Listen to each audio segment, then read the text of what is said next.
జననేత మాజీ మంత్రి తన్నీరు హరీష్ రావు జన్మదిన వేడుకలు రెండు తెలుగు రాష్ట్రాల్లో జోరుగా సాగుతున్నాయి. అభిమానులు తమ ప్రియతమ నాయకుడికి రకరకాలుగా విషెస్ చెప్తుంటారు.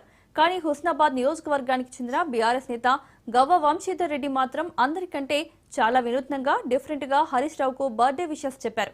తెలంగాణను 1 కోటి ఎకరాల మాగనగా మార్చిన సాగునీటి ప్రాజెక్టుల వెనుక హరీష్ రావు కృషి ఎంతో ఉంది. బహుశా అదే కాన్సెప్ట్ ను గుర్తు చేస్తూ గవ్వ వంశీధర్ రెడ్డి నడి నదిలో పడవపై ప్రయాణిస్తూ గులాబీ జెండాను చేతబూడి హరీష్ రావుకు జన్మదిన శుభాకాంక్షలు తెలిపారు.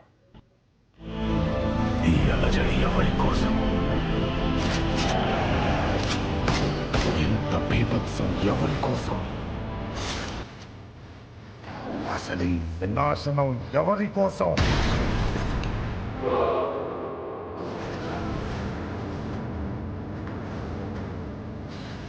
రణభూమిని చీల్చుకొని పుట్టే కొత్త రాజు కోసం.